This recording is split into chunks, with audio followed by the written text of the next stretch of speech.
നിത്യങ്ങൾ മയ്യത്തീശകന്റെ ഒരു പാത്തി ഒതുക്കടാ എന്നാൽ എല്ലാ കാര്യങ്ങളും എളുപ്പമാകും.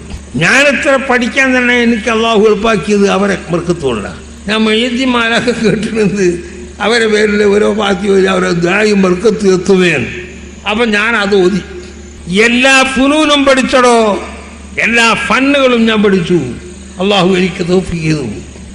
അത് തന്നെയല്ല, എത്രയോ ആളുകൾക്ക് കാണാതെ ദർശനം ചെയ്ത് കൊടുക്കല. ആ ഉള്ളാളത്തെ പള്ളിൻ്റെ ചുറ്റിലും ആളിരിക്കും.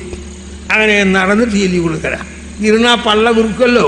അങ്ങനെ ആ അള്ളാഹു തന്നത് മുഹീദ്ദീൻ ശേഖറിൻ്റെ വർക്കത്തോണ്ട. അതുകൊണ്ട് ഞാൻ അവരെ മറക്കാൻ പറ്റൂല.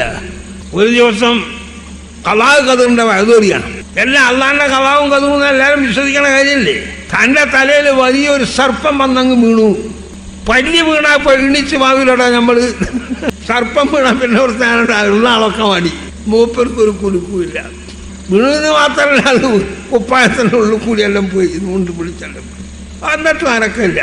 ഒടുവിൽ പുറത്ത് ചാടി നേരെ മുമ്പിൽ വന്നിട്ട് ഇങ്ങനെ പഴത്ത് നിന്ന് എന്തോ പറഞ്ഞുകൊണ്ട് അങ്ങനെ നടന്നു. അപ്പം ഇവർക്ക് കേൾക്കേണ്ട ആ പാമ്പൻ നിങ്ങളോട് പറഞ്ഞു എന്നുള്ളതാണ്, മറ്റൊന്നുമല്ല. അപ്പം ഞാൻ പറഞ്ഞു, പാമ്പ് പറഞ്ഞൊന്നും വേണമെന്നില്ലടോ, ഞാൻ പെരുത്ത് ഔലിയാക്കന്മാരെ പരീക്ഷിച്ച് നോക്കിയിട്ടുണ്ട്. ഇത്ര ഒരു ഹിമ്മത്തുള്ള ഞാൻ കണ്ടിട്ടില്ല.